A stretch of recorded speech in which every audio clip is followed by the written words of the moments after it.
రేపు భగవద్ రామానుజులు రేపు, మళ్ళీ తర్వాత 29th నరసింహ జయంతి. అంటే మనకు ఓం నమో భగవతే వాసుదేవాయ ఈ మాసాన్ని మనము మాధవ మాసం అని కూడా అంటాం. మొదటి మాసాన్ని మధుమాసం అని చెప్తాం. ఈ మాసము మాధవ మాసం. అంటే అనేక మంది గురువులు పుట్టినటువంటిది ఈ మాసం. సో ఈ మాసంలో నిన్న బసవ జయంతి, యాక్చువల్గా బసవ జయంతి, అక్షయ తృతీయ, తర్వాత ఈరోజు శంకర జయంతి, రేపు రామానుజాచార్య జయంతి, నరసింహ జయంతి, రమణ జయంతి ఉంది, రమణ లెక్క జయంతి, రమణ మహర్షి జయంతి ఉంది. తర్వాత నెక్స్ట్ తరిగొండ వెంగమాంబ, వెంకటేశ్వర స్వామి భక్తురాలు తరిగొండ వెంగమాంబ యొక్క జయంతి కూడా వస్తుంది. తర్వాత అన్నమాచార్య మే 4 అయితే ఈ వైశాఖమో అన్నమాచార్య జయంతి వస్తుంది. మొత్తము అందరూ కూడా మళ్ళీ హనుమ జయంతి ఉంది, నరసింహ జయంతి ఉంది, హనుమ జయంతి ఉంది. వైశాఖ శుద్ధ దశమి ఏమో, వైశాఖ శుద్ధ దశమి హనుమ జయంతి. మరి మొత్తము మనకు ఈ మాసంలో అనేక మంది గురువులు వారిచ్చినటువంటి అద్భుతమైనటువంటి సందేశాలను, వారిచ్చినటువంటి అద్భుతమైనటువంటి పద్ధతులను, ఇవన్నిటినీ కూడా మనము ఒకసారి మనం అనుకుంటే, కొంతగా మనము ప్రయత్నం చేస్తే ఎంతో సత్యాన్ని వాళ్ళ నుంచి మనం గ్రహించవచ్చు. కానీ మనము వినడానికి ఉండేటువంటి ఇంట్రెస్ట్ అమలు చేయడానికి ఉండదు. ఒకసారి ఇది అమలు చేయాల. ఆధ్యాత్మికతలో అదే చెప్పేవాళ్ళు దండిగా ఉన్నారు, ఆచరించే వాళ్ళు తక్కువ ఉన్నారు. చెప్పేవాళ్ళేమో దండిగా ఉన్నారు, ఆచరించే వాళ్ళు తక్కువ ఉన్నారు. తర్వాత ఆచరించి చెప్పేవాళ్ళు మరీ తక్కువ ఉన్నారు. ఆచరించి చెప్పేవాళ్ళు తక్కువ ఉన్నారు, ఆచరించి చెప్పేవాళ్ళు తక్కువ ఉన్నారు, చెప్పేవాళ్ళు ఎక్కువ ఉన్నారు. కొంతమంది ఆచరించక చెప్పేవాళ్ళు ఉన్నారు, ఆచరించి చెప్పేవాళ్ళు తక్కువ ఉన్నారు, ఆచార్యులు. కాబట్టి కొద్దిగా ఆచరిస్తే మంచిది. ఎందుకంటే భగవంతుడు తమ యొక్క విభూతిని వెనక్కి తీసుకుంటాడు. మనకు ఒక 60 ఏళ్ళు 70 ఏళ్ళు అయిన తర్వాత తనకు ఉండేటువంటి జ్ఞానేంద్రియాలను, కర్మేంద్రియాలన్నింటినీ వెనక్కి తీసుకుంటాడు, ఖచ్చితంగా తీసుకుంటాడు. ఎందుకంటే మనకు పాట పాడే సామర్థ్యం ఉందనుకోండి, 70 ఏళ్ళ తర్వాత పాడలేము అదే సామర్థ్యంతో. మాకు కళ్ళు బాగా చూస్తామనుకోండి, కొన్ని రోజులు చూడలేము. ఈరోజు మనం ఆచరించకుండా చేయగలిగితే అప్పుడు మనకు ఒక సాటిస్ఫాక్షన్ ఉండదు దాంట్లో. ఆ జీవితంలో మనం ఆచరించినామనుకోండి ఒక సాటిస్ఫాక్షన్, ఆ జీవితంలో కూడా ఒక సాటిస్ఫాక్షన్ ఉంటుంది. కాబట్టి మనము ఆచరించాలి, దేన్నైనా కూడా ఆచరించాలి. ఆచరించి చెప్పుకోకుండా ఉంటే మేలు. చెప్పినామంటే కొద్దిగా ఆచరించాలి దాని గురించి. మరి వాళ్ళు శంకరుల యొక్క సాక్షాత్ రూపం అది. జీవించి ఉన్నది 32 సంవత్సరాలే. అంటే అన్ని అద్భుతాలు చేయగలిగినారు అంటే కొంతవరకు ఎన్నో జన్మల్లో వాళ్ళు చేసినటువంటి పుణ్యంతో అపర శంకరులుగా దిగి వచ్చారు. వాళ్ళు అపర శంకరులు అంటారు. వాళ్ళు నడియాడే దేవుడు. ఒక రకంగా చెప్పాలంటే మన యొక్క హిందూ మతాన్ని సంస్కరించింది వాళ్ళే, ఒక గాడిలోకి పెట్టింది వాళ్ళే. ఈరోజు మనకు పండుగలు పబ్బాలు జరుపుకుంటున్నామంటే వాళ్ళే. అప్పుడు శాషాండ మతం అనేటువంటిది ఉండేది. 788 822 మధ్యలో జన్మించినారు వాళ్ళు, 722. కాబట్టి అది ఫస్ట్ మనకు వచ్చినటువంటిది హిందూ మతానికి సంబంధించినటువంటి వచ్చినటువంటి వారే శంకరాచార్యులు. ఫస్ట్ అద్వైత సిద్ధాంతాన్ని చెప్పారు. జీవుడు దేవుడు ఒకటే అని చెప్పారు వాళ్ళు. జీవుడు ప్రయత్నిస్తే దేవుడిగా మారగలడు. కానీ దేవుడిగా మారడానికి కారణం ఏమిటి, ఆ విధంగా ఎందుకు మారచ్చు అంటే దేవుడు తనలో ఉండేటువంటి తన లోపలికి ప్రయాణం చేయడం ద్వారా దేవుడిగా మారడానికి అవకాశం ఉంది అని చెప్పినటువంటి వాళ్ళు మొట్టమొదటి వాళ్ళు. కాబట్టి మనలో ఉండేటువంటి ఆత్మను సాక్షాత్కరింప చేసుకోవడం ద్వారా వచ్చేటువంటి ఆనందము ఈరోజు ట్రంప్కి లేని ఆనందం కూడా ఉంటుంది మనకు. ట్రంప్కి ఎంత ఆనందం ఉంటుందో అంతకంటే ఎక్కువ ఆనందం ఉంటుంది మనకు. ట్రంప్కి ఏం ఆనందం? అంటే అన్ని మన దేశం అంతా జయించినారని. అట్లా ప్రధానమంత్రి రాజు పదవి కంటే అంత గొప్పది అది. ఆత్మసాక్షాత్కారం అనేటువంటిది అంత గొప్పది. కానీ ప్రయత్నం చేయడం లేదు మనం. ఏదైనా ఒక 100 రూపాయలు వస్తుంది అంటే ప్రయత్నం చేస్తాం, పోయి వస్తుందో లేదో చూద్దామని. కానీ ఆధ్యాత్మికంగా ఎవరు ప్రయత్నం చేయడం లేదు. వింటారు, మనకి ఏడైతే లేపవన్నీ అంటారు. ఇప్పుడు కనీసం మనం చుక్కలను పట్టుకుందామని పోతే, నక్షత్రాలను పట్టుకుందాం పోతే చంద్రుడైనా దొరుకుతాడు మనకి, అంతే కదా. మనకు నక్షత్రాలను పట్టుకుందామని ఒకవేళ పోయినాం అనుకోండి, మనము చంద్రుడైనా దొరకవచ్చు. మనకి ఏం పట్టుకోవాలని కూడా మనకి లేకుండా పోతాను. కాబట్టి మనము ధనం వెంట దాని వెంట వ్యామోహం పడే కొద్దీ అది ఇంకా పెంచుతుంది దానికి ఒక వివరణ ఎక్కడో ఒక చోట స్టాప్ చేయాల్సిందే. మనం సంతృప్తి పాయింట్ అనేది రావాల్సిందే. నీళ్ళు తాగుతా ఉంటాం, ఒక 5 గ్లాసులు తాగిన తర్వాత వద్దు అనిపిస్తుంది, మళ్ళీ తాగినాం అనుకో వాంతికి వస్తుంది. ఇంకా అదే నీళ్ళే వాంతికి వస్తాయి. దప్పికి తీర్చిన నీళ్ళే నీకు మళ్ళీ వాంతిని కలిగిస్తాయి. కాబట్టి ఆధ్యాత్మికంగా ఒక చోట మనం స్టాప్ అనేది రావాల. ఆరోగ్యాన్ని లెక్క చేయకుండా, దీన్నంతా లెక్క చేయకుండా, సరైనటువంటి తిండి తినకుండా, మామూలుగా మనం ఏం చేయాలంటే మన యొక్క జీవన విధానంలో 8 గంటలు పడుకోవాలి.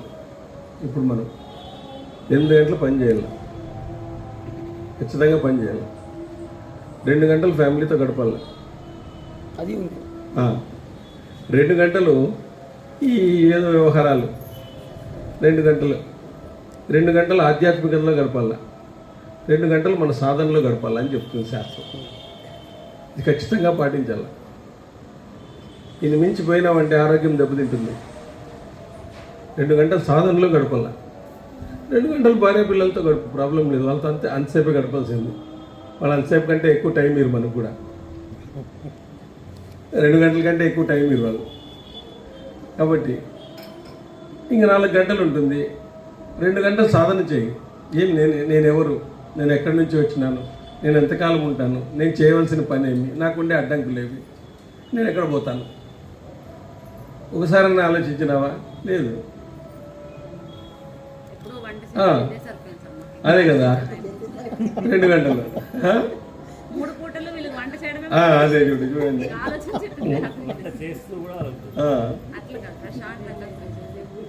అట్లా వివేకానందుడు అంటాడు, నువ్వు అందుకే ప్రశాంతత లేదు అంటుండేది. నువ్వు అది ఫాలో కావడం లేదు కాబట్టి ప్రశాంతత లేదు, ఇక్కడే ఉంటుంది ప్రశాంతత. ఇప్పుడు వివేకానందుడు ఏమంటాడంటే, నువ్వు 1 గంట సేపు నీతో నువ్వు గడపకపోతే నువ్వు అద్భుతమైన అవకాశాన్ని జీవితంలో రోజు కోల్పోతున్నావు అంటాడు ఆయన. నీతో నువ్వు గడపాలి 1 గంట సేపు. నేను నేనేం ఆచరిస్తున్నాను, నేనేం తెలుసుకుంటున్నాను, నేనేం ఆచరిస్తున్నాను, నా జీవితం ఏమిటి? ఎందుకంటే ఆధ్యాత్మికతలో భార్యాభర్తలు జోడీకి ఏంది ఇవ్వరు, ఎవరి సాధన వాళ్ళదే. మీరిద్దరు జోడీ కాబట్టి ఒక 1+1 ఆఫర్ ఇస్తామని ఎవరు ఇన్ని, ఎవరి జీవితం వాళ్ళదే. ఇది బాటసారులాగా కలిసిపోతాం, వెళ్ళిపోతా అంటాం. 2 కట్టిపుల్లు వస్తూ ఉంటాయి సముద్రంలో, కొంచెం పోయినాక వెళ్ళిపోతాయి. ఆ పక్క నుంచి ఆ పక్కోటి ఈ పక్కోటి వెళ్ళిపోతాయి. అవే భార్యాభర్తలు అంతే. బావి దగ్గరికి వచ్చింటారు, వాళ్ళ రూట్ వాళ్ళే, మన రూట్ మనమే. కాబట్టి ఇది మనము తెలుసుకోవాలా. అందుకే అంటాడు శంకరాచార్యులు అంటాడు, ఒక ఆయన శంకరాచార్యులు వస్తూ ఉంటే ఒక 90 ఏళ్ళ ముసలాయన వ్యాకరణాన్ని ఏదో ఇది చేస్తుంటాడు. అప్పుడు అంటాడు ఆయన, ఏమయ్యా ఈ వయసులో వ్యాకరణాన్ని ఏం చేస్తావు తీసుకొని, ఈ వయసులో వ్యాకరణాన్ని గురించి రాస్తా ఉండవే, నీకేమన్నా బుద్ధి ఉందా? నామస్మరణ చేయవయ్యా ఫస్ట్. అయిపోయింది టైం, వ్యాకరణం చేసే టైం అయిపోయింది. నువ్వు ఈ వయసులో ఏదో వ్యాకరణాన్ని రాసుకుంటూ కూర్చుంటా ఉన్నావు. భజగోవిందం భజగోవిందం గోవిందం భజ మూఢమతే సంప్రాప్తే సన్హితే కాలే. నువ్వు చచ్చిపోయేదానికి వచ్చేసింది కాలం నీకు. భజగోవింద స్తోత్రాల్లో ఆయన చెప్పింది అది. భజగోవిందం భజగోవిందం భజగోవిందం మూఢమతే సంప్రాప్తే సన్హితే కాలే నహి నహి నహి నహి రక్షతి దుఃఖిం కరణే అంటాడు. నహి నహి రక్షతి దుఃఖిం కరణే. కాబట్టి నిన్ని నామస్మరణ తప్ప ఏది కాపాడదు. నామస్మరణ తప్ప ఈ టైంలో నువ్వు వ్యాకరణాలు అదేమి ఇదేమి చర్చించుకుంటా ఉన్నావే, అది చాలా ఏ వయసులో చేయాల్సింది ఆ వయసులో చేయాల. 80 ఏళ్ళకి చదువుకుంటానంటే అయ్యలేదు, 15 ఏళ్ళకి చదువుకోవాలి. కాబట్టి ఇంక చాలా పని వ్యాఖ్యానం చేసినది చాలు. భగవంతుడు వేదాలకే అందలేదు, ఎవరికి అందడు. ఆయన దేవతలకు అందడు, వేదాలకు అందడు, ఏ దానికి అందడు. ఆయనకు రూపమే లేదు. వాళ్ళు వచ్చినారంటే కొద్ది భగవత్ విభూతితో ఆ అవతారం ఆ చిన్నగా దిగి అట్లా వచ్చినటువంటి అవతారాలే తప్ప దాన్ని మనం వర్ణించడానికి లేదు. అది ఒక రూపం లేదు, ఒక స్వరూపం ఉండదు, ఏముంటుంది దానికి. అంతే అట్లాంటిది అనమాట. అది పరబ్రహ్మ స్వరూపం, ఇది పదార్థం, అది అర్థం కాదు మనకి. అంత ఏదో ఒక రూపంలో, రాముడి రూపంలోనూ కృష్ణుడి రూపంలోనూ శివుని రూపంలోనూ వచ్చినటువంటి అవతారం అవన్నీ కూడా. కాబట్టి ఈ దాంట్లో లెక్కలు ఏం చేసుకుంటావు నువ్వు? ముందరికి వెనక్కి అది ఇది ఎందుకు వేసుకుంటావు? మాకురు ధనధన యవ్వన గర్వం హర్షనిమేతత్ కాలసర్వం. మాకురు ధన జన యవ్వన, ధనము జనము యవ్వనం ఇవి 5 నిమిషాల్లో వెళ్ళిపోతాయి, నీ చుట్టూ ఉంటాయి. నువ్వు వాళ్ళని చూసి ఇది చేస్తున్నావు, నువ్వు వాళ్ళని చూసి గర్వపడుతున్నావు. ధనం ఉంది, జనం ఉన్నారు, యవ్వనం ఉంది, నేను ఏమైనా చేయగలను అంటున్నావు. ఇవన్నీ భగవంతుడు 5 నిమిషాల్లో తీసేస్తాడు నీకు. కరోనా వచ్చినప్పుడు తెలిసింది అందరికీ ఏమైందో. మాకురు ధనజన యవ్వన గర్వం హర్షనిమేతత్ కాల సర్వం మాయా మహిళం కృత్వ బ్రహ్మపదత్వం ప్రవిశ విదిత్వ అంటాడు. మరి ఎప్పుడు నువ్వు బ్రహ్మపదత్వాన్ని తీసుకునేది? బాలా సావత్ క్రీడాసక్త, తరుణీ సావత్ తరుణీసక్త, వృద్ధా సావత్ చింతాసక్త, పరే బ్రహ్మణి కోపిన సక్త అంటాడు. అంటే బాలా సావత్ క్రీడాసక్త, బాలునిగా ఉన్నప్పుడు ఆటల గురించి ఆలోచిస్తావు. తరుణీ సావత్ తరుణీసక్త, పెళ్లి చేసుకున్నప్పుడు భార్య గురించి ఆలోచిస్తావు. వృద్ధా సావత్ చింతాసక్త, వృద్ధుడైనప్పుడు ఇవన్నీ ఇట్లా ఏం జరిగినాయి, అట్లా జరగాల్సిందే అని చెప్పేసి అప్పుడు చింత చేస్తా అంటావు. పరే బ్రహ్మని కోపిన సక్తాహ, ఎప్పుడు బ్రహ్మ పదార్థాన్ని ఎప్పుడు పట్టుకుంటావు అని చెప్పేసి నగ్న గర్భంగా చెప్పినటువంటి ఆదిశంకరాచార్యులు. ఈరోజు మనము నేను శృంగేరిని సందర్శించినప్పుడు ఈ కనకధరా స్తోత్రం చెప్పినటువంటి ఇల్లు కూడా చూసాం. మనం ఇల్లు చూసాం. తర్వాత వాళ్ళ తల్లి కోసము ఆయన పూర్ణా నదిని ఇంటి పక్కకే తీసుకుని వచ్చినాడు. ఎక్కడో పోతుంటే వాళ్ళ తల్లి అంట, ఏదో చాలా కష్టమవుతుంది నీళ్ళు తీసుకుని వచ్చేది అంటే, అమ్మ కొద్దిసేపు ఉండు, ఆ నది ఇట్లా మరలిస్తానని ఇట్లా మరలించినాడు అనమాట. దాన్ని వాళ్ళ ఇంటి పక్కనే ఉంది నది. మేము శృంగేరి సందర్శించినప్పుడు, కేరళ పోయినప్పుడు అట్లే పోయిస్తాం కాలడి. తర్వాత అక్కడ ఉందన్నమాట, కాలడీలోనే ఉండేది. కాలడి అక్కడే ఉండేది. కనకధరా స్తోత్రం చేసినటువంటి ఇల్లు కూడా చూస్తున్నాను, ఒకసారి వీడియోలో పెట్టింది. కాబట్టి అక్కడ చూడండి, ఆమె చిన్న ఉసిరికాయ ఇస్తే ఆ విధంగా కనకధరా స్తోత్రాన్ని చేసి లక్ష్మీదేవిని మెప్పించినాడు. లక్ష్మీదేవిని మెప్పించి ఒక బంగారు వర్షాన్ని కురిపించడం అనేటువంటి జరిగింది. అంటే మహానుభావులు అనుకుంటే వాళ్ళు ఏమైనా చేయగలుగుతారు. అంటే ఆ స్థితి ఏమిటంటే వాళ్ళు అలాంటి స్థితిలో ఉంటారు. వాళ్ళు ఆ సహజ స్థితి అనేటువంటిది వాళ్ళలో ఉంటుంది.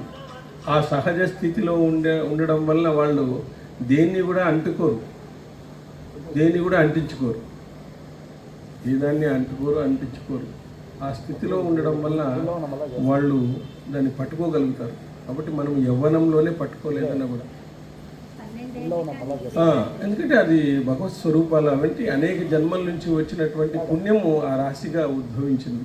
ఆ రాశీభూతమై ఆ శంకరాచార్యులు అక్కడ రావడం అనేటువంటి జరిగింది. ఆ రోజు శాశాండ మతాన్ని ఖండించినారు. అప్పుడు మన మతంలో ఈ మద్యం వేసేవాళ్ళు, హోమాల్లో మద్యాలు వేసేటువంటి వాళ్ళు, శవాలు వేసేటువంటి వాళ్ళు, ఇట్లా వేసేటువంటి వాళ్ళు అప్పుడు అందరితో ఖండించి, హిందూ మతం అంటే ఇది, పండుగలు అంటే ఇలా చేసుకోవాలా, హిందూ మతం అంటే ఇలాంటి సనాతన ధర్మం మీద ఆధారపడినటువంటిది అని చెప్పేసి మనకు ధర్మాన్ని నిర్దేశించి ఈరోజు హిందూ మతం ఉంది అంటే ఆయనే కారణం. హిందూ మతాన్ని సంస్కరించినటువంటి మొట్టమొదటి వ్యక్తి ఆయనే కారణం. అంటే ఈరోజు మనం అందరూ కూడా ఈరోజు హిందువులుగా ఉన్నాము అంటే ఆయనే కారణం. లేకుంటే ఆ రోజు బౌద్ధ మతం విపరీతంగా ఉండేదన్నమాట. ఆ బౌద్ధ మతం బౌద్ధ మతంలోకి వెళ్ళిపోతుంది. బౌద్ధ మతం క్రమేణ ఇస్లాంగా మారింది. తెలుసో లేదో మీకు? ఆ రోజు ఆయనకినా లేకుండా పోయింటే శంకరాచార్యులు ఖచ్చితంగా ఇది బౌద్ధ మతంలోకి మనం వెళ్ళిపోయేవాడు, మన దేశం అంతా కూడా. ఆ విధంగా వెళ్ళిపోయి మళ్ళీ ఇస్లాంలోకి వెళ్ళిపోయేటువంటి సందర్భాలు ఆ టైంలో భగవంతుడు శంకరులు ఆ రూపంలో వచ్చి మనల్ని కాపాడినాడు. అంటే మన వెంట ఉన్నాడు భగవంతుడు, మన వెంట ఉన్నాడా భగవంతుడు, మన వెంట ఉండి మనల్ని అందరినీ కూడా కాపాడుతున్నాడు. ఎందుకంటే అనేక మంది పుట్టడం అనేటువంటిది, రామానుజాచార్యులు రావడము, తర్వాత మధ్వాచార్యులు రావడము, రామకృష్ణ పరమహంస రావడము, వివేకానంద స్వామి రావడము, రమణ మహర్షి రావడం, ఇవన్నీ కూడా భగవంతుడు ఆ రూపంలో అవతార రూపంలో చిన్న చిన్న అవతారాల రూపంలో మనకు వచ్చి మనల్ని మేల్కొల్పుతున్నారు.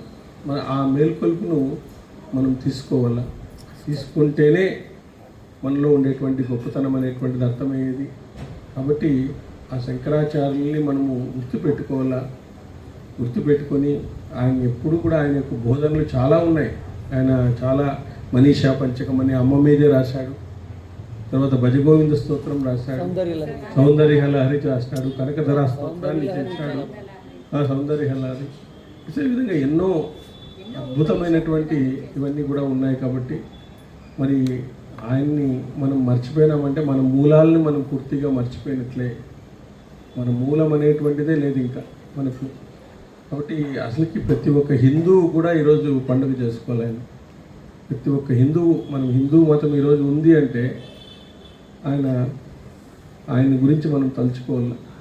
కానీ ఈరోజు ఏమైపోయిందంటే మన దేశంలో వాల్మీకి అంటే బోయోలు పోతారు, శంకరాచార్యులు అంటే స్మార్తులు పోతారు, రాఘవేంద్ర స్వామి అంటే మధ్వాస్ పోతారు, వాసవి జయంతి అంటే కోమటోలు పోతారు.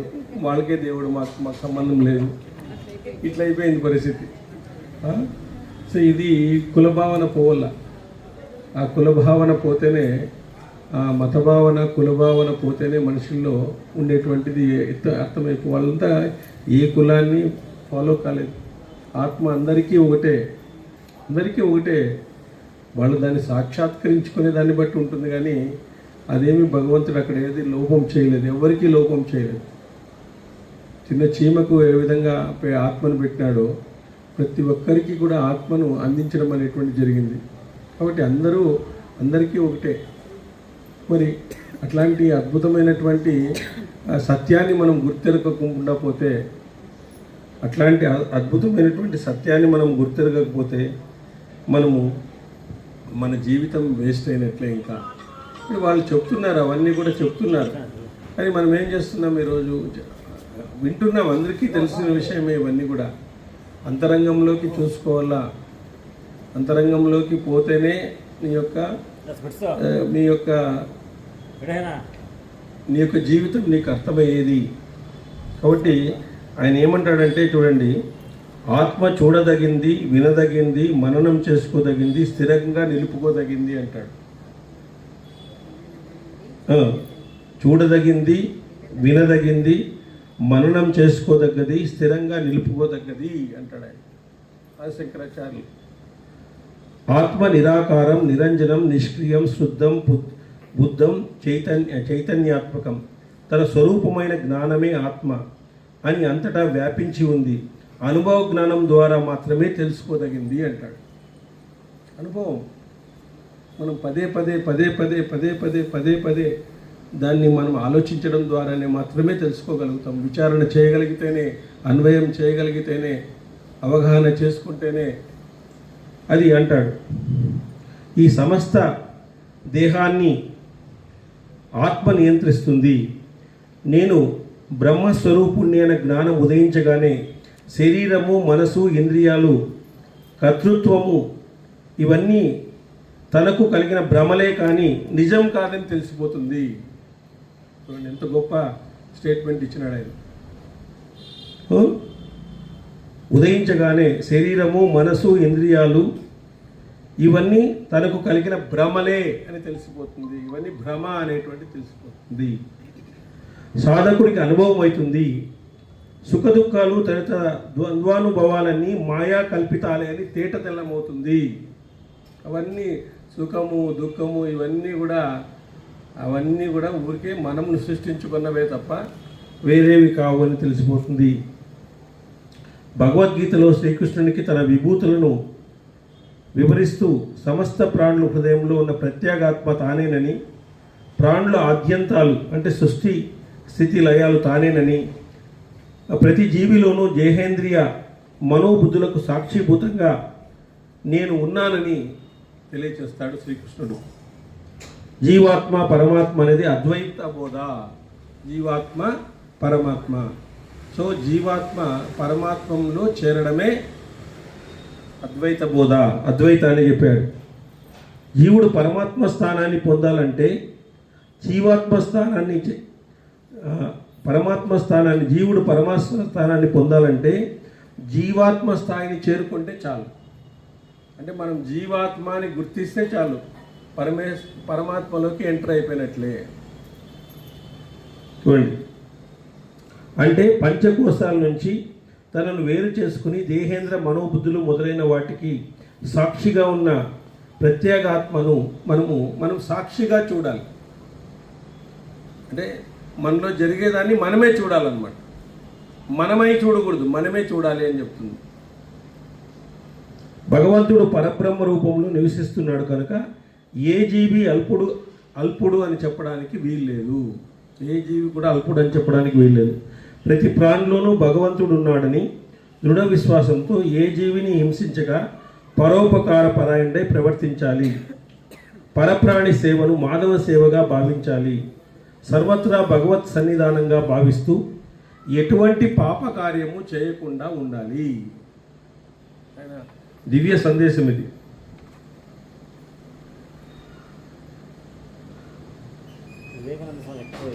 చెప్తుంటాడు.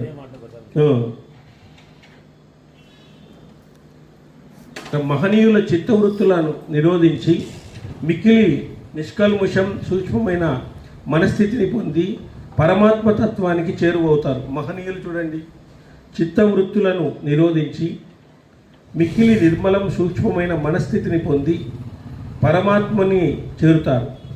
భ్రాంతి వలన తాడును పాము అనుకుంటారు. చూడండి, అదే రజు సర్ప భ్రాంతి అంటారు. వివేకం అనే దీపం వెలుగులో ఆ భ్రాంతి తొలగుతుంది. వివేకం అనే వెలుగును మనము ఇచ్చేస్తే దీపం అనేటువంటిది వెలిగితే వెళ్ళిపోతుంది. భ్రమర కీటక న్యాయం అంటారు. ఒక భ్రమరము కీటకం దగ్గర గట్టిగా అరుస్తుంది అనమాట. అరిస్తే ఆ కీటకం భ్రమరం అయిపోతుంది అనమాట. అట్లా నేను ఆత్మను అని చెప్పేసి అనుకుంటూ ఉంటే నీకు ఆత్మ సాక్షాత్కారం అవుతుంది అంటాడు ఆయన. ఎవరు? రమణ మహర్షి. నీకు ఆత్మ సాక్షాత్కారం ఎందుకు కాదు? నువ్వు అర్హుడవే దానికి. అర్హుడు కాదని ఎవరన్నారు? నీకు ఎవరన్నా అన్నారా? కాబట్టి సచ్చిత్ ఆనందం. సత్ అంటే సత్యము, చిత్ అంటే జ్ఞానము, ఆనందం.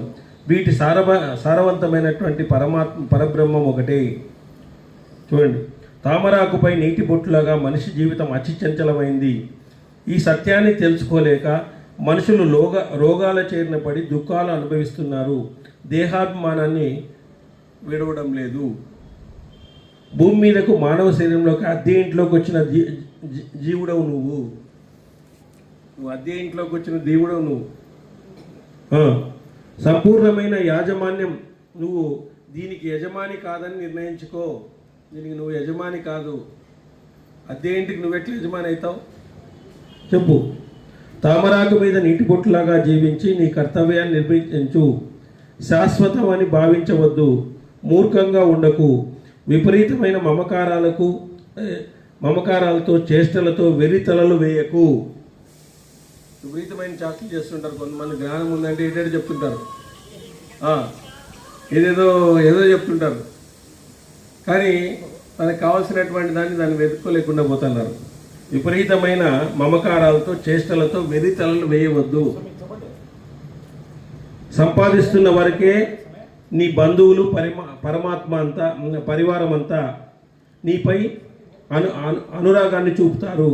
వార్ధక్యంలో నీ దేహం శిథిలమై శక్తిహీనమైనప్పుడు నిన్ను పలకరించే వాళ్ళు లేరు.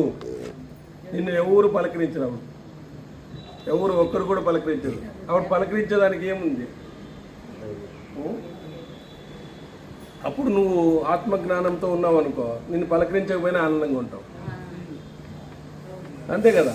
ఈ సమయాన్నంతా నువ్వేం చేస్తున్నావు? భార్య పిల్లలకు పెట్టేస్తున్నావు. ఆ సమయంలో నిన్ను కాపాడతారని, ఆ సమయంలో నిన్ను గుర్తు కూడా చేసుకోరు వాళ్ళు, నాకు తెలిసిన విషయం. కాబట్టి మనము సత్సంగత్వం నిస్సంగత్వే నిర్మోహత్వే నిశ్చలతత్వే జీవన్ముక్తి అని చెప్తారు. చూడండి, ఒక చోట ఓ వస్తువును గుర్తించడంలో ఒక గురువు అడిగాడంట, ఓ వస్తువును గుర్తించడంలో నీకు ఏ వెలుగు ఆధారం అవుతుంది అని అడిగినాడంట. అప్పుడు శిష్యుడు పగలైతే సూర్యుడు, రాత్రి అయితే దీపము అన్నాడు. ఆ సూర్యుడు దీపం మొదలైన వాటిని చూడడానికి నీకు ఏ వెలుగు సహకరిస్తుంది అన్నాడంట. ఏ వెలుగు సహకరిస్తుంది అంటే కన్ను అన్నాడు.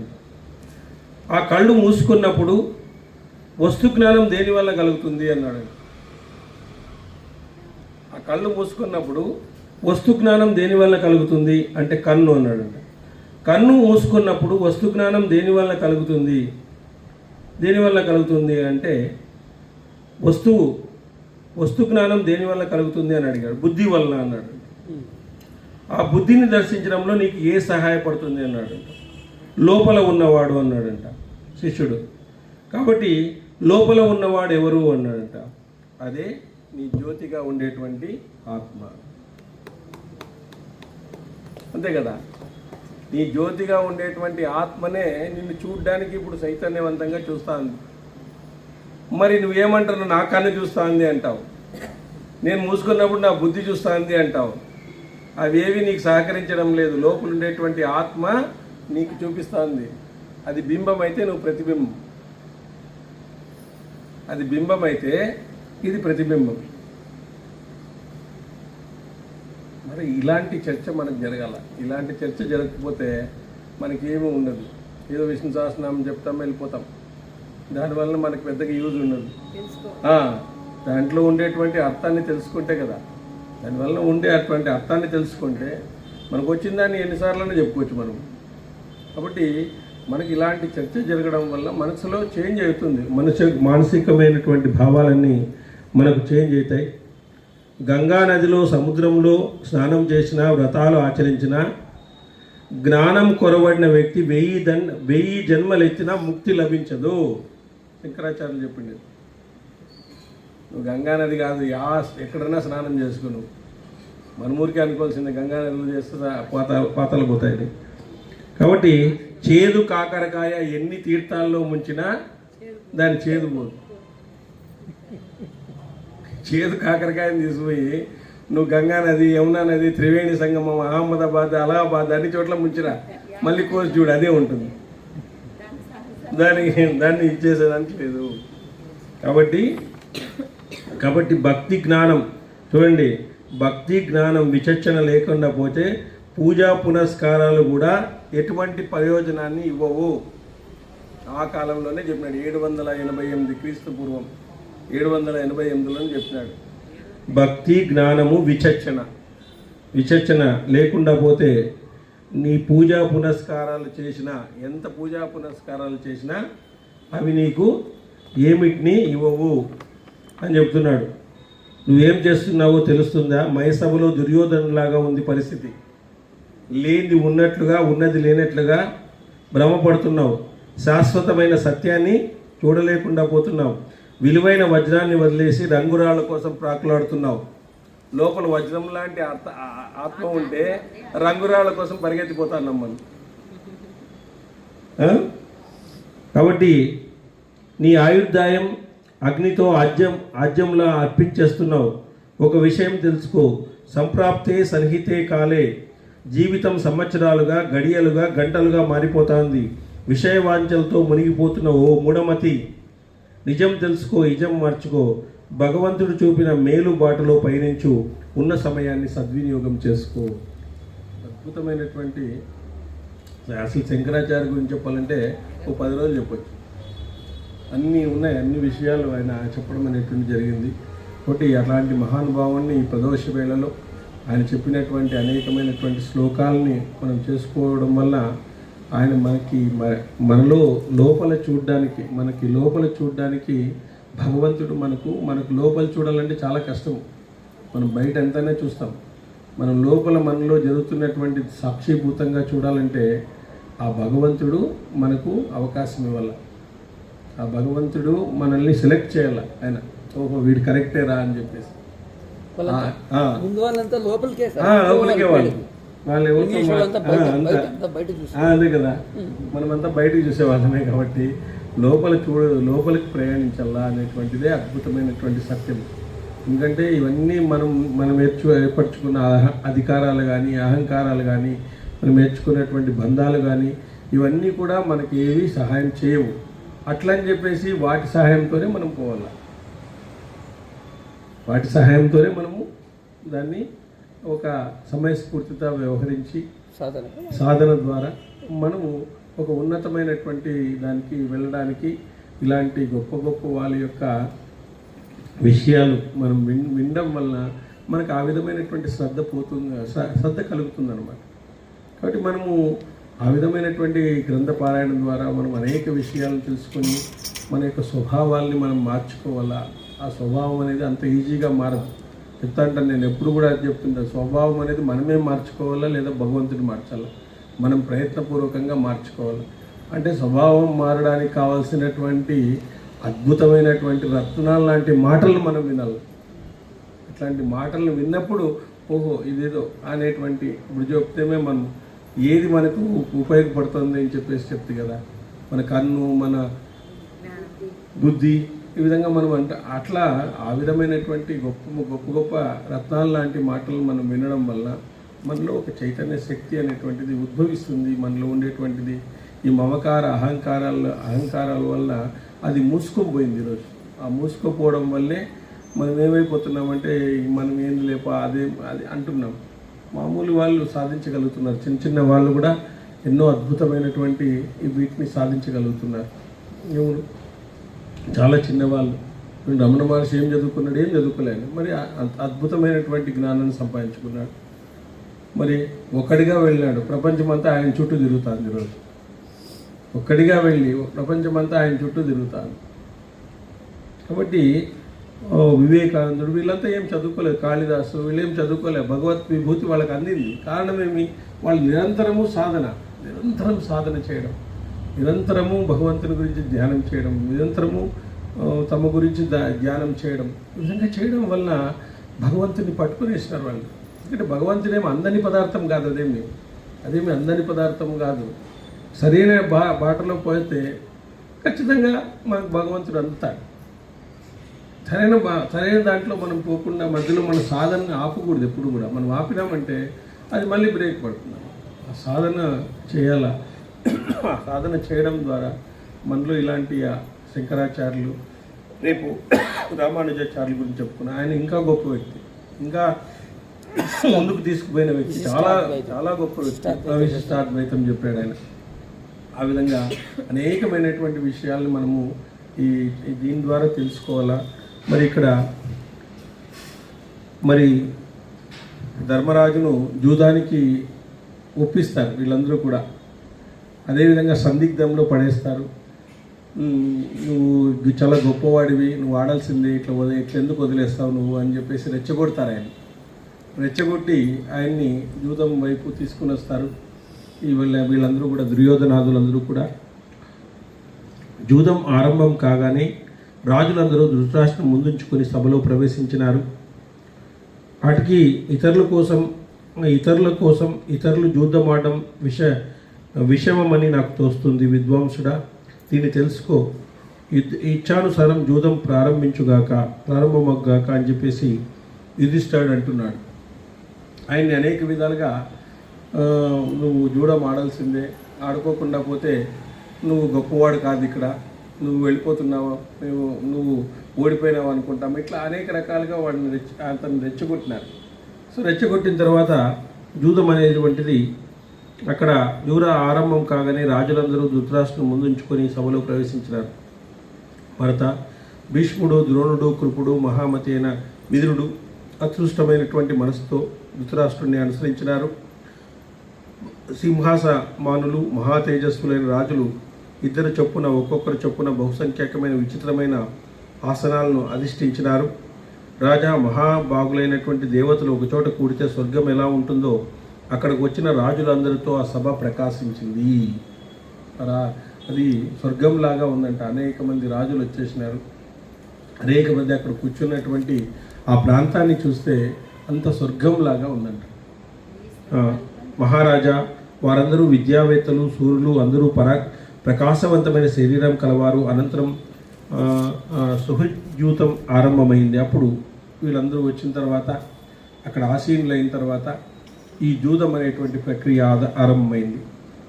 రాజా, ఇదిగో బహుమూల్యమైన సాగర వర్త సంభవమైన మణిని పొదిగిన బంగారుమయమైన ఆభరణం, ఇది శ్రేష్టమైన శోభాయమైనటువంటి హారం. యుధిష్ఠిరుడు అంటున్నాడు, రాజా, ఇదే నేను వడ్డిన ధనం.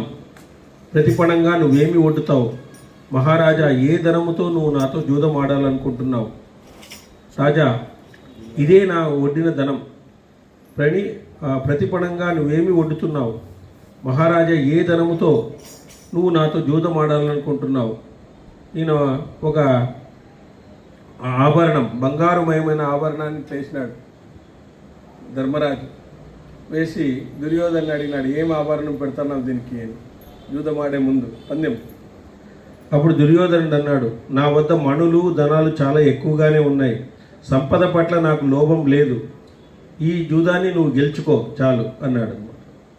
సో నా దగ్గర ఎక్కువే ఉన్నాయన్నాడు. ఎక్కువే ఉంటే మరి అంత అసూయ ఎందుకు నీకు ధర్మరాజుని చూసి? అనంతరము అక్షతత్వవేత్త అయినటువంటి శకుని ఆ పాచికలను తీసుకున్నాడు. ఓడిపోతావులే అని శకునుడు యుధిష్ఠిరుడితో అన్నాడు. యుధిష్ఠిరుడితో శకుని అపశకునం మాటలే పలికినాడు. ముందు నువ్వే ఓడిపోతావు అని చెప్పేసి పలికినాడు. పలికిన తర్వాత శకుని, జూదంలో నన్ను మోసంతో జయించాలని గర్విస్తున్నావు. పాచికలు తీసుకుని పరస్పరం మళ్ళీ పందెం వేద్దాం అన్నాడు యుధిష్ఠిరుడు. రాజా, 1000 నిష్కాలతో నిండి ఉన్న చక్కని భాండాలు ఉన్నాయి. కోశం ఉంది, అక్షయమైన హిరణ్యం ఉంది, అనేక రకాలైన బంగారు ఉంది. ఇది నా ధనం. దీన్ని వడ్డి నీతో జూదం ఆడుతాను అని చెప్పినాడు. రాజా, 1000 నిష్కాలతో నిండిన చక్కని భాండాలు ఉన్నాయి, కోశం ఉంది, అక్షయమైన హిరణ్యం ఉంది, అనేక రకాల బంగారు ఉంది. ఇది నా ధనం. దీన్ని వడ్డి నేను నీతో జూదం ఆడుతాను అని చెప్పినాడు. అని ఎవరన్నారు అని ఫస్ట్ యుధిష్ఠిరుడు పందెం వేద్దాం. దుర్యోధనుడు హిరణ్యం అంటే బంగారు కూడా మనకు కలిలో ఉండేటువంటి ఒకటి. ఆ కలి బంగారు వల్ల వైరం ఏర్పడుతుంది మనిషికి. ఇప్పుడు బంగారు వేసుకొని చూడండి మీరు, బంగారు ఎవరైనా వేసుకొని వచ్చేస్తే వాళ్ళు గమనించేస్తారు ఇంత ఉంది, వాళ్ళు అహంకారం ఏర్పడుతుంది. అహంకారం వల్ల బంగారు లేని వాళ్ళతో వైరం ఏర్పడుతుంది. అందుకే బంగారు అనేది కలి ప్రవేశం ఉంటుందన్నమాట. కలి ప్రవేశిస్తాడు దానికి. కలి కోరుకోవడం లాస్ట్ ఇంకొకటి ఇవ్వండి అని చెప్పేసి అంటాడు. అవన్నీ ఉన్నాయి కదా, బంగారు ఇది చేస్తారు కదా, అడిషనల్ స్థానాలు ఇస్తారు. ఆ 3 స్థానాలు కాకుండా అడిషనల్ గా వస్తాను బంగారు కోరుకుంటారు, బంగారంలో వచ్చేస్తారు. కాబట్టి ఇలా అన్న కౌరవులోద్దముడు మర్యాద నుంచి దిగజారిని వాడు జ్యేష్ఠుడైన యుధిష్ఠిరునితో శకుని, ఇదిగో ఈ పందెం కూడా నేను గెలిచాను అన్నాడు. వాడు ముందు ప్రీవియస్ రికార్డు చెప్తున్నాడు, నేను ఈ పందెాన్ని గెలిచినాను, ఈ పందెాన్ని నేను గెలిచినాను చూడు అని చెప్పేసి. యుధిష్ఠిరుడు, ఇక్కడ మమ్మల్ని మోసి తెచ్చిన ఈ రాజరథం ఆహ్లాదమైంది. జైత్రం అనే పేరు రథం. ఇది 1000 రథాలతో సమానమైంది. పులి చర్మంతో కప్పబడి అతి దృఢంగా ఉంది. చక్కని చక్రాలతో ఇతర సామగ్రితో అలంకరించబడి ఉంది. శోభాయమైన చిరు మువ్వులతో అలరాడుతుంది. పుణ్యమయమైన ఇది కదులుతున్నప్పుడు మేఘాల వలె, సాగరాల వలె ఘోషిస్తూ ఉంది. కురక పక్షుల వంటి వర్ణం కలిగిన దేశమంతటా ప్రసిద్ధికెక్కిన 8000 జాతి గుర్రాలు ఈ రథాన్ని వహిస్తున్నాయి. నేలను తాకుతూ ఉన్నప్పుడు వీటి పాదాల నుంచి ఏది తప్పించుకోలేదు. రాజా, ఇది నా సొత్తు, దీన్ని నేను జూదం పెడుతున్నాను. ఇట్లా ప్రతి ఒక్కటి పెడతాన్నారు, ఊరుకోరు. ఈ విధంగా పెడుతున్నాడు. యుధిష్ఠిరుడు, నా రథం పెడుతున్నాను అని చెప్పేసి పెడుతున్నాడు. 8,000 గుర్రాలు ఉన్నాయి దీనికి. అసలుకి ఇది పోతుంటే భూమిని అంతా కూడా ఆక్రమించేస్తుంది. దీన్ని చిన్న పురుగు కూడా దీంట్లో తప్పించుకోలేదు. ఆ విధంగా ఉంటుంది అని చెప్పేసి భూమిని అంతా ఆక్రమించేస్తుంది ఇదేని. ఇది విని మోసాన్ని ఆశ్రయించి పాచికలు వేస్తున్న శకుని యుధిష్ఠిరునితో ఇదిగో ఓడిపోయావు, మళ్ళీ తప్పు వేసేసినాడు. 3 సార్లు అయిపోయింది, అప్పుడు ఓడిపోయింది. అంతా యుధిష్ఠిరుడు తరుణ వయసులో ఉన్న లక్షలాది దాసీలు ఉన్నారు. మంగళమైన ఆభరణాలు ధరించి ఉన్నారు. చేతులతో శంఖాల గాజులు, భుజాలకు కేయూరాలు, మెడలు నిష్కారాలు ధరించినారు. ఇంకా ఎన్ని మంచి అలంకారాలు, మిక్కిలి విలువైన హరాభరణాలు ధరించి ఉన్నారు. పంచవస్త్రాలను కట్టుకొని చంద్రలేపనం చేసుకుంటున్నారు. రత్నాలు బంగారం ధరించారు. చతురుష్టికాలలో నేర్పర్లు, సంగీత నృత్యాల్లో ఆరితేరిన వారు, సాత్వికులు, మంత్రులు, రాజులకు వెన్నంటి ఉండి సేవ చేస్తారు. ఇది నా ధనం, వీళ్ళని వడ్డుతున్నాను అంటాడు. దాసీ జనాన్ని, పండితుల్ని అందరినీ వడ్డుతున్నాడు. మీ పరం అయిపోని ఒకవేళ ఓడిపోతే. సంగీత నృత్యంలో ఆరితేరిన వారు ఉన్నారు. రత్నాలు ధరించినటువంటి వారు ఉన్నారు. వస్త్రాలను చంద్రదీపం కట్టుకున్నటువంటి వాళ్ళు ఉన్నారు. మంచి అలంకారాలు, ఆహాకారాలు ధరించి ఉన్నటువంటి ఉన్నారు. లక్షలాది మంది దాసీలను యూదంలో పెట్టాడు మళ్ళీ ఈ ధర్మరాజు. ఇది విని మోసాన్ని ఆశ్రయించి పాచికలు వేస్తున్న శకుని యుధిష్ఠిరునితో ఇదిగో ఇప్పుడు ఓడిపోయినావు నువ్వు అని. ఆయన 4 అయింటాడు, 2 పడి ఉంటున్నాడు, మళ్ళీ ఓడిపోయినావు అంటాడు. దాసీల వలె నా వద్ద లక్షలాది దాసులు ఉన్నారు. వారు కార్య నైపుణ్యం కలిగిన వారు, అనుకూలు, ఎల్లప్పుడూ ఉత్తరీయాలు ధరించి ఉంటారు. వాళ్ళు ప్రాజ్ఞులు, మేధావులు, సంశయం గలవారు, యువకులు, ప్రకాశించే కండరాలు ధరించిన వారు, పాత్రహస్తులై రాత్రింబవులు అతిథుల కోసం భోజనాలు వడ్డిస్తున్నారు. ఇది నా దగ్గర ఉన్న జనం, ఇది వడ్డుతున్నాను అన్నాడు. పడంగా పెట్టినాను. ఇదిగో ఇది విని మోసాన్ని ఆశ్రయించి పాచికలు వేస్తున్న శకుని మళ్ళీ ఓడిపోయినావు పను అని చెప్పినాడు. సౌబల, నా వద్ద ఉన్న మదపుటైనగులు బంగారు గొలుసులతో బంధించబడి ఉన్నాయి. పద్మ చిహ్నాలు కలిగి బంగారు హారాలతో, ఆభరణాలతో అలంకరించబడి ఉన్నాయి. అవన్నీ చక్కగా వశమై ఉంటాయి. రాజు సవారీ కోసం ఉపయోగపడతాయి. యుద్ధాల్లో అనేక రకాల శబ్దాలను సహించగలవు. పొడవైన దంతాలతో, విశాలమైన శరీరాలతో ఒప్పుతూ ఉంటాయి. అన్నింటిలో కూడా ఒక్కొక్కటి 8 ఆడు ఏనుగులు కూడా ఉన్నాయి. అన్ని ఏనుగులు కూడా నగరాన్ని నాశనం చేయగలవు. నూతన మేఘాలతో సమానమైన కాంతి కలిగినవి. ఇది నా ధనం, దీన్ని ఓడుతున్నాను అన్నాడు. ఆయన ఏమేమి ఎక్కడి నుంచి తెచ్చినాడు అన్నీ ఓడుతా అన్నాడు. మళ్ళీ కుంతీతనయుడు ఇలా చెప్పగానే సౌబలుడు నవ్వుతూ యుధిష్ఠిరునితో ఇదిగో ఓడిపోయినావు. ఎవరైనా అక్కడి నుంచి ఎవరైనా అది ఈ రథాలు కూడా చాలా ఓడిపోయినా ఇది రాత ఆ విధంగా ఉంది.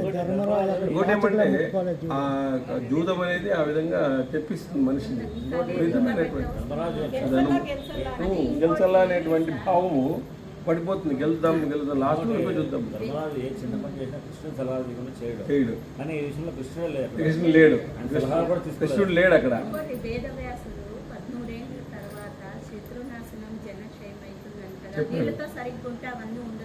అది అదే కదా విధిరాత ఆ విధంగా ఆయన ముందే చెప్పేసినాడు. కాబట్టి ప్రారంధవశాత్తు చూడండి, ఆ ప్రారంధవశాత్తు మనకి ఏదైనా జరగవచ్చు, చెప్పలేము. ఉన్న టైంని సాధనకు ఉపయోగించుకోవాలి. ఎందుకంటే ప్రారంధవశాత్తు ఏమవుతుందో తెలియదు ఒకసారి. కాబట్టి దాన్ని మనం సాధనకు ఉపయోగించుకోవాలి. ఏదో చిన్న చిన్న దాంట్లకే ఉపయోగించుకోకూడదు. ఏదో 4 పాటలు పాడేకో, 4 పద్యాలు పాడేకో, శ్లోకాలు పాడేకో దాన్ని ఉపయోగించకూడదు. పాడాల్సిందే అవి పాడాలి. బట్ అక్కడ సాధన మర్చిపోకూడదు మనం. ఎందుకంటే మన సాధన జరిగితేనే మనం అది ఇప్పుడు ఆధ్యాత్మికత అంటే చేసుకునేదే వ్యక్తిగతం. దాంట్లో సత్సంగం అంటే 15-20 మంది కంటే ఎక్కువ ఉండకూడదు యాక్చువల్ చెప్పాలంటే. అట్లాంటి సాధన కలిగినటువంటి వాళ్ళే ఉండాలి. ఒకే మనస్తత్వం కలిగినటువంటి వాళ్ళు ఉంటే వాళ్ళలో జనరేట్ అవుతుంది ఖచ్చితంగా, ఆ సాధన జనరేట్ అవుతుంది. మనము వేరే దాంట్లో అంటే దాంట్లో పోయినంటే దాంట్లో ఏం ఉండదు. మనకేదో పాట పాడాలని బొబ్బలాటం ఉంటుంది, మనకేదో పాట పాడ వస్తుందా లేదా మనం ఏదో అడుక్కున్నట్లు ఉంటున్నారు.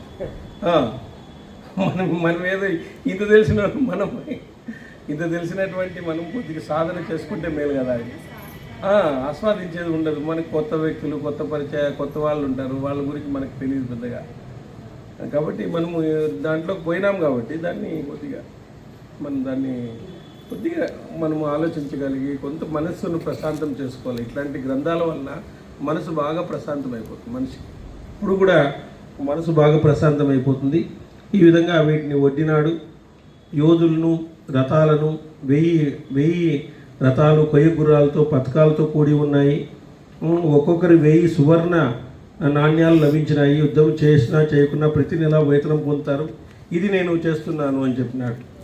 సో యుధిష్ఠిరుడు చెప్పగానే వైరం పూనేటటువంటి శకుని మళ్ళీ ఓడిపోయినావు అయిపోయినాడు. ఇతర పక్షుల వలె చిత్రమైన వర్ణాలు కలిగినటువంటి బంగారు హారాలు, శత్రుదమైన చిత్రరథుడు యుద్ధంలో ఓడి పరాభూతుడై ప్రతిఫలంగా ఇచ్చిన గాంధీవ ధనం ధరించిన అర్జునుకి ఇచ్చాడు. ఇది నా ధనం. అర్జున్ తీసుకున్నాడు. అసలు అర్జున గాంధీవం ఒకటి. గాంధీవం. ఫస్ట్ గాంధీవం తీసుకుని ఇది నా ధనం అనేసినాడు. ఇది విని మళ్ళీ ఆశ్రయించి ఇదిగో ఓడిపోయామన్నాడు. ఇది నా 10,000 శ్రేష్టమైన రథాలు, బండ్లు, నానా విధములైన గుర్రాలు పూల్చినవి, ఒక్కొక్క వర్ణానికి 1000 కొద్ది ఎంపికలు చేయబడినవి. వారంతా విరోచితంగా మహారథులు. వారి సంఖ్య 60,000. వారంతా పాలు తాగుతారు, శ్రేష్టమైన శాలీ ధాన్యాన్ని భుజిస్తారు, విశాలమైన వక్షస్థలాలు కలిగిన వారు. ఇది నా ధనం అన్నాడు. మళ్ళీ ఇది విని పాచికలు వేస్తున్న శకుని యుధిష్ఠిరుడితో ఇదిగో మళ్ళీ ఓడిపోయావు నువ్వు. డామిట్ కథ అర్థం తిరిగిందని. 400 రాగి లోహ పాత్రలు, ఒక్కొక్క దాంట్లో 5 ద్రోణులు చొప్పున శుద్ధమైన బంగారం ఉన్న నిధులు నా వద్ద ఉన్నాయి. పుటం పెట్టినటువంటి విలువ కట్టలేని స్వచ్ఛమైన బంగారం ఉంది. ఇదిగో నా ధనం అన్నాడు. వైశంపాయనుడు ఇది విని మళ్ళీ శకుని యుధిష్ఠిరుడితో మళ్ళీ ఓడిపోయాడు. ధర్మరాజా మళ్ళీ ఓడిపోయినావప్ప. 75% పైన అంత మొత్తం అంతా వెళ్ళిపోయింది. 75%. అప్పుడు నెక్స్ట్ దాంట్లో విదురుడు ధృతరాష్ట్రుడిని హెచ్చరిస్తాడు. నెక్స్ట్ రేపటికి అదే ఉన్నారు అయితే ఉన్నారు అన్నారు. ఇంకా జరుగుతుంది. అనుకుంటాం కదా ఎవరు లేరు ఆడు చెప్పేవాళ్ళు. విదురుడు హెచ్చరిస్తాడు. అప్పుడే ధృతరాష్ట్రుడిని